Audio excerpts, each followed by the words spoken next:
বিগত 4 বছরের বেশি সময় ধরে ইউক্রেনকে বিপুল সমরাস্ত্র সহায়তা দিয়ে আসছে যুক্তরাষ্ট্র।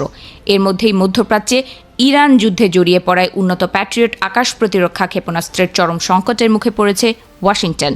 রুশ সংবাদ সংস্থা RIA নেভস্তির এক বিশ্লেষণে বলা হয়েছে, ক্ষেপণাস্ত্র উৎপাদনে দীর্ঘ বিলম্ব ও যুদ্ধে উচ্চ হারে ব্যবহারের কারণে যুক্তরাষ্ট্রের প্যাট্রিয়ট ইন্টারসেপ্টর ক্ষেপণাস্ত্রের মজুত দ্রুত কমে যাচ্ছে। এতে ভবিষ্যতে একাধিক ফ্রন্টে যুক্তরাষ্ট্রের সামরিক অভিযান পরিচালনার সক্ষমতা নিয়ে নতুন করে প্রশ্ন দেখা দিয়েছে। মার্কিন সেনাবাহিনীর বাজেট সংক্রান্ত নথি বিশ্লেষণ করে RIA জানিয়েছে, 2022 ও 2023 অর্থ বছরে ইউক্রেনে পাঠানো প্যাট্রিয়ট ইন্টারসেপ্টর ক্ষেপণাস্ত্রের বিকল্প হিসেবে যে সব ক্ষেপণাস্ত্র কেনার অর্থ বরাদ্দ দেওয়া হয়েছিল সেগুলো সব এখনও সেনাবাহিনীর হাতে পৌঁছায়নি। অর্থাৎ ইউক্রেনে পাঠানো অস্ত্রের ঘাটতি পূরণ না হতেই ইরান যুদ্ধে অংশ নিতে হয়েছে। প্রতিবেদন অনুযায়ী 2022 অর্থ বছরের শেষ দিকে অতিরিক্ত 148টি প্যাট্রিয়ট ক্ষেপণাস্ত্র কেনার জন্য অর্থ অনুমোদন করে মার্কিন কংগ্রেস। তবে উৎপাদন সক্ষমতার সীমাবদ্ধতার কারণে এসব ক্ষেপণাস্ত্রের অধিকাংশই 2025 সালের অক্টোবর থেকে 2026 সালের জুনের মধ্যে সরবরাহ করা হয়েছে। অর্থ বরাদ্দের পরও অস্ত্র হাতে পেতে প্রায় 3 বছর সময় লেগেছে। একইভাবে 2023 অর্থ বছরে ক্ষেপণাস্ত্রের মজুত পুনর্গঠনের জন্য আরও $1.44 বিলিয়ন বরাদ্দ দেয় মার্কিন কংগ্রেস। কিন্তু সেই অর্থে কেনা কিছু ক্ষেপণাস্ত্র 2026 সালের শেষ ভাগ বা 2027 সালের আগে মার্কিন সেনাবাহিনীর হাতে পৌঁছবে না বলে বাজেট নথিতে উল্লেখ রয়েছে। যুক্তরাষ্ট্রের প্রতিরক্ষা শিল্প এখনও যুদ্ধকালীন চাহিদা অনুযায়ী দ্রুত উৎপাদন বাড়াতে সক্ষম নয় বলে এতে স্পষ্ট হচ্ছে। এর বিশ্লেষণে বলা হয়েছে, যুক্তরাষ্ট্রের অস্ত্র উৎপাদনকারী প্রতিষ্ঠানগুলোকে একই সময় দেশীয় সামরিক চাহিদা, ইউক্রেন সহ মিত্র দেশগুলোকে অস্ত্র সরবরাহ এবং বিভিন্ন দেশের সঙ্গে করা রপ্তানি চুক্তির দায়িত্ব পালন করতে হচ্ছে।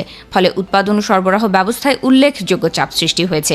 এদিকে ইউক্রেনে পাঠানো অস্ত্রের বিকল্প সম্পূর্ণভাবে হাতে পাওয়ার আগেই ফেব্রুয়ারির শেষ দিকে ইরানের বিরুদ্ধে অপারেশন এপিক ফিউরি শুরু করে যুক্তরাষ্ট্র।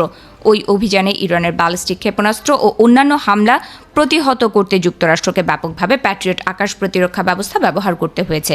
এর ফলে আগে থেকেই চাপের মুখে থাকা ক্ষেপণাস্ত্রের মজুত আরও দ্রুত কমে যায়।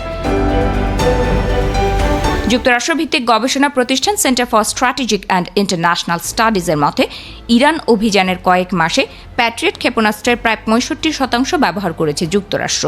প্রতিষ্ঠানটির হিসাব অনুযায়ী এই অভিযানের পর যুক্তরাষ্ট্রের হাতে মাত্র 759টি প্যাট্রিয়ট ইন্টারসেপ্টর অবশিষ্ট থাকতে পারে।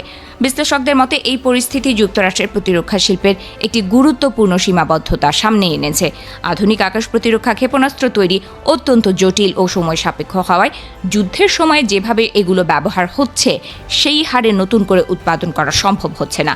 ফলে একদিকে চলমান সামরিক অভিযান পরিচালনা এবং অন্যদিকে ভবিষ্যতের সম্ভাব্য সংঘাতের জন্য পর্যাপ্ত মজুদ ধরে রাখা, দুই ক্ষেত্রেই ওয়াশিংটনের ওপর চাপ বাড়ছে। আর RIA নেভস্তির বিশ্লেষণে বলা হয়েছে, ইউক্রেনে অস্ত্র সহায়তা, ইরানের সঙ্গে যুদ্ধ এবং বৈশ্বিক নিরাপত্তার দায়বদ্ধতা, এই 3টি বিষয় একসঙ্গে যুক্তরাষ্ট্রের প্রতিরক্ষা সরবরাহ ব্যবস্থাকে কঠিন পরীক্ষার মুখে ফেলেছে। অস্ত্র উৎপাদনের গতি দ্রুত বাড়ানো না গেলে ভবিষ্যতে দীর্ঘস্থায়ী বা একাধিক যুদ্ধক্ষেত্রে একযোগে সামরিক অভিযান পরিচালনা করা যুক্তরাষ্ট্রের জন্য আরও চ্যালেঞ্জিং হয়ে উঠতে পারে।